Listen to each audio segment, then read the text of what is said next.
Dear students, good morning. आज के इस वीडियो में हम अध्ययन करेंगे तथ्यों के प्रकार के बारे में। तथ्यों के प्रकार के बारे में जानने से पहले तथ्य के बारे में जान लेते हैं।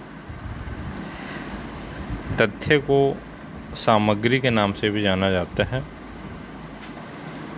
और इंग्लिश में इसको कहा जाता है डाटा या डेटा। अनुसंधान हेतु काम में आने वाले तथ्यों को अध्ययनकर्ता मनमाने ढंग से एकत्रित नहीं कर सकता, बल्कि वह कुछ उपकरणों एवं प्रविधियों की सहायता से उनको संकलित करता है। वैज्ञानिक शोध के लिए इन तथ्यों का विश्वसनीय होना भी बहुत ज़रूरी है और इस विश्वसनीयता को बनाए रखने के लिए शोधकर्ता वस्तुनिष्ठता के साथ तथ्यों को एकत्रित करता है। तो स्पष्ट है कि शोध या अनुसंधान के लिए विश्वसनीय तथ्यों या सामग्री का होना अति आवश्यक है। अब आता है तथ्य सामग्री का अर्थ, यानी कि वे बातें या सूचनाएं जो अवलोकन के योग्य हो और जिन्हें लिखित रूप में रखा जा सकता हो, वो तथ्य कहलाते हैं, सामग्री कहलाते हैं।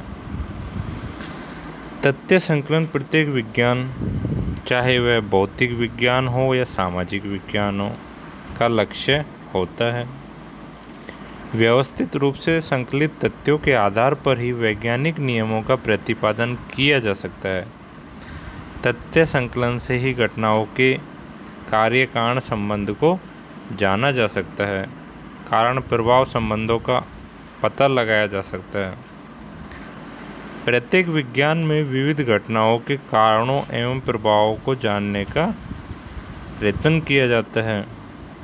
अतः हम कह सकते हैं कि विज्ञान की प्रगति तथ्यों पर ही निर्भर करती है। तो इससे स्पष्ट होता है कि तथ्य का तात्पर्य ऐसी सभी सूचनाओं, सामग्री व आंकड़ों से है जो कि क्षेत्रीय कार्य यानी फील्ड वर्क और द्वितीयक स्रोतों यानी सेकेंडरी सोर्स के माध्यम से प्राप्त किए जाते हैं। अब आता है तथ्यों के प्रकार।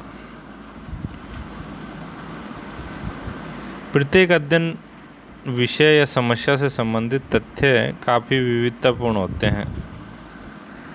कुछ तथ्य गुणात्मक तो कुछ परिमाणात्मक होते हैं।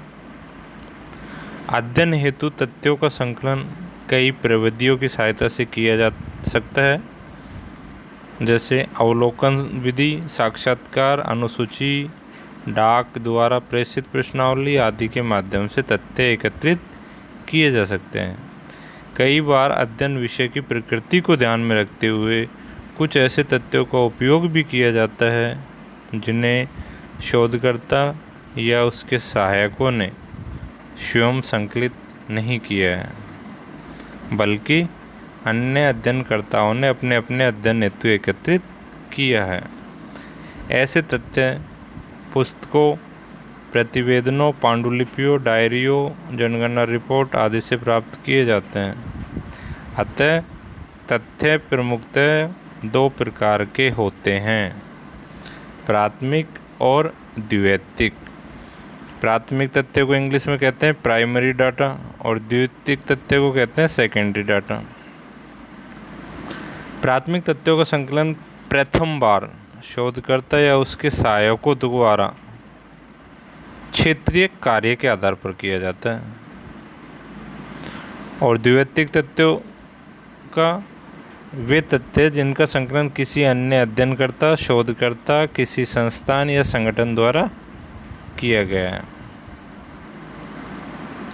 तो अब सबसे पहले इसमें प्राथमिक तथ्यों को डिटेल से देख लेते हैं, जान लेते हैं। अभी तक आप इतना तो समझ ही गए कि वे तथ्य जिनका संकलन प्रथम बार शोधकर्ता या उसके सहायकों द्वारा क्षेत्रीय कार्य के आधार पर किया जाता है, प्राथमिक तथ्य कहलाते हैं। पीवी यंग ने बताया है कि प्राथमिक तथ्य सामग्री का तात्पर्य उन सूचनाओं व आंकड़ों से है जिनको पहली बार संकलित किया गया हो तथा जिनके संकलन का उत्तरदायित्व शोधकर्ता या अन्वेषणकर्ता का स्वयं का हो। तो इससे एक बात स्पष्ट है कि प्राथमिक तथ्यों का संकलन या तो शोधकर्ता स्वयं करता है या अपनी देखरेख में अपने सहायकों से कराता है। इस प्रकार की सामग्री या तथ्य क्षेत्रीय कार्य के आधार पर प्राप्त किए जाते हैं। प्राथमिक तथ्यों की उपयुक्त विशेषताओं के कारण प्राथमिक सामग्री को प्रथम स्तरीय सामग्री, क्षेत्रीय सामग्री एवं आधार या मौलिक सामग्री के नाम से पुकारते हैं। इस प्रकार की सामग्री का संकलन शोधकर्ता स्वयं या अपने सहायकों की मदद से या तो घटनाओं का सूक्ष्म अवलोकन करके करता है या शोध विषय से संबंधित लोगों से बातचीत करके, साक्षात्कार करके, अनुसूची या डाक द्वारा भेजी गई प्रश्नावली की सहायता से करता है। प्राथमिक सामग्री या तथ्य क्योंकि शोधकर्ता द्वारा प्रथम बार एकत्रित किए जाते हैं, इसलिए इन्हें प्राथमिक तथ्य कहते हैं। ये जो प्राथमिक तथ्य होते हैं ना, ये नवीन और विश्वसनीय होते हैं। इन तथ्यों के अधिक विश्वसनीय होने का कारण यह है कि इन्हें शोधकर्ता नियंत्रित रूप से अपनी प्राकल्पना के सत्यापन की आवश्यकता एवं अपने अध्ययन के उद्देश्य को ध्यान में रखकर स्वयं संकलित करता है। यदि कोई शोधकर्ता ग्रामीण नेतृत्व का अध्ययन करना चाहे तो उसे किसी ग्राम विशेष या कुछ ग्रामों के नेताओं का पता लगाना होगा। इसके बाद उसे उन नेताओं के क्रियाकलापों व विभिन्न गतिविधियों का निरीक्षण करना होगा। शोधकर्ता को इनसे संपर्क स्थापित करके बहुत सी सूचनाएं या जानकारी प्राप्त करनी होगी। उसे यह मालूम करना पड़ेगा कि इन नेताओं ने सामूहिक हित के कौन कौन से कार्य किए हैं, ये किस आयु समूह में आते हैं, इनकी शैक्षणिक योग्यता क्या है, इनकी आजीविका के साधन क्या है, इनकी आर्थिक स्थिति कैसी है। ये सब सूचनाएं, जानकारी, आंकड़े शोधकर्ता स्वयं या कुछ सहायकों की मदद से एकत्रित करता है। इन्हीं सब एकत्रित तथ्यों को प्राथमिक तथ्य कहते हैं। अब आता है द्वितीयक तथ्य या सामग्री, सेकेंडरी डेटा। वे सब सूचनाएं, आंकड़े एवं तथ्य जिन्हें शोधकर्ता अपने अध्ययन के लिए स्वयं संकलित नहीं करता, बल्कि जो पहले से ही प्रकाशित या अप्रकाशित रूप में उपलब्ध है, द्वितीयक सामग्री या तथ्य कहलाते हैं। इनमें पत्र, डायरिया, आत्मकथाएं, पांडुलिपियाँ, सरकारी प्रतिवेदन, जनगणना रिपोर्ट, गजेटियर, प्रलेख, अभिलेख आदि आते हैं। इसका तात्पर्य यह है कि द्वितीयक तथ्य पहले से ही उपलब्ध होते हैं, जिनका उपयोग कोई शोधकर्ता अपने शोध विषय की आवश्यकता अनुसार करता है। किसी शोधकर्ता या संगठन द्वारा इस प्रकार की सामग्री या तथ्य से पहले संकलित किए हुए होते हैं।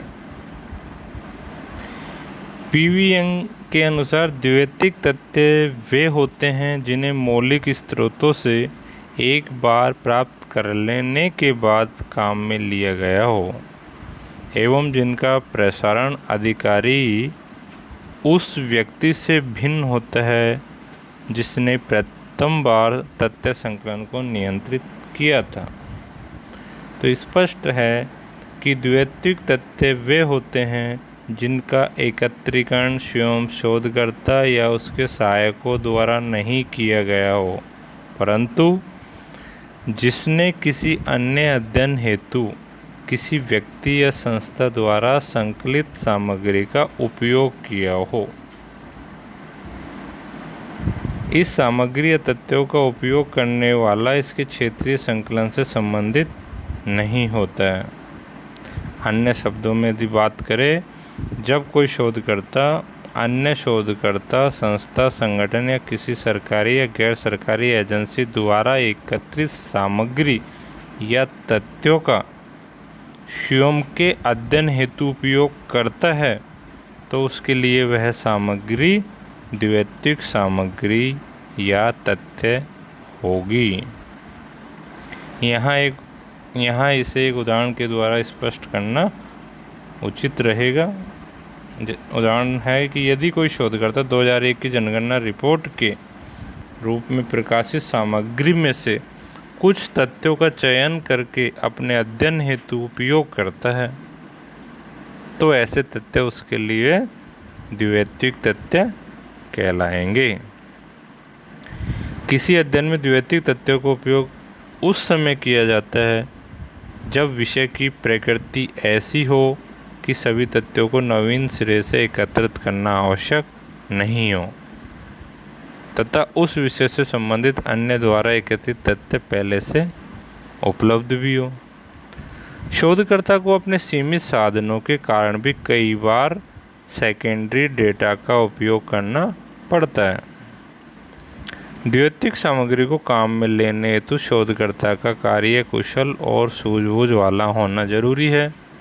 यह सामग्री काफ़ी विविधता लिए हुए होती है, अतः इसमें से शोधकर्ता को आवश्यक तथ्यों को संकलित करना होता है।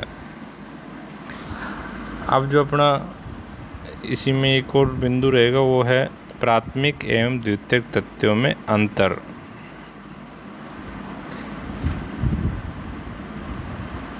वास्तव में प्राथमिक एवं द्वितीयक तथ्य सापेक्ष होते हैं।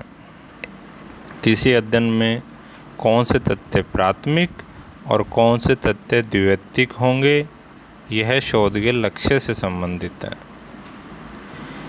एक शोधकर्ता के लिए जो तथ्य प्राथमिक है वे ही अन्य शोधकर्ताओं के अध्ययन में प्रयुक्त होने पर द्वितीयक कहलाएंगे। यानी कि राम ने अभी अपने अध्ययन के लिए कुछ आंकड़े इकट्ठे किए, खुद नहीं है उसके सहायकों के द्वारा इकट्ठे किए गए। जब उन्हीं आंकड़ों को कभी कोई श्याम नाम का या और कोई व्यक्ति अपने उसमें प्रयोग कर लेता है कुछ मात्रा में ज़रूरत के हिसाब से, तो वो श्याम के लिए द्वितीयक हो गए, राम के लिए वो प्राथमिक थे। इसका जो एक अंतर है वो है कि प्राथमिक तथ्यों को द्वितीयक तथ्यों की तुलना में अधिक मौलिक माना जाता है क्योंकि इनका संकलन स्वयं शोधकर्ता के द्वारा अध्ययन की आवश्यकता के अनुसार किया जाता है।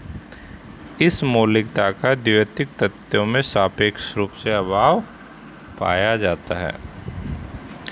दूसरा जो अंतर है इन दोनों में वो ये है कि प्राथमिक तथ्य क्षेत्रीय कार्य के आधार पर प्रथम बार एकत्रित किए जाने के कारण नवीन होते हैं, नए होते हैं, न्यू होते हैं, जबकि द्वितीयक तथ्य पूर्व में किए गए अन्वेषणों के अंतर्गत संकलित किए जाने के कारण पुराने होते हैं। अतः यह पुरानापन कई बार वर्तमान का विश्लेषण करने में कठिनाई पैदा करता है। प्राथमिक और द्वितीयक तथ्यों में एक और जो अंतर है वो ये है कि प्राथमिक तथ्यों का प्रयोग प्रथम बार किया जाता है, अर्थात प्रथम बार एकत्रित किए गए तथ्यों का प्रथम बार उपयोग किया जाता है। उन्हीं तथ्यों का दूसरी बार उपयोग करने पर वे द्वितीयक तथ्यों के नाम से जाने जाते हैं। एक और जो अंतर है वो ये है कि प्राथमिक तथ्य शोधकर्ता के स्वयं के निर्देशन में एकत्रित किए जाते हैं, जबकि द्वितीयक तथ्य अन्य के द्वारा एकत्रित एवं उपयोग किए हुए होते हैं। प्राथमिक तथ्यों का संकलन शोधकर्ता अपनी अध्ययन समस्या के अनुसार स्वयं करता है, अतः वह सुगमता से इस बात का निर्णय कर पाता है कि उसके अध्ययन के लिए कौन से तथ्य उपयोगी है एवं कौन से अनुपयोगी है, किन्हें अध्ययन में सम्मिलित किया जाना चाहिए और किन्हें हटा दिया जाना चाहिए। द्वितीयक तथ्यों के संकलनकर्ता को कई बार उन महत्वपूर्ण तथ्यों के संकलन से वंचित रहना पड़ता है जिन्हें निरर्थक समझकर प्राथमिक तथ्यों के संकलनकर्ता ने अध्ययन में सम्मिलित नहीं किया। धन्यवाद।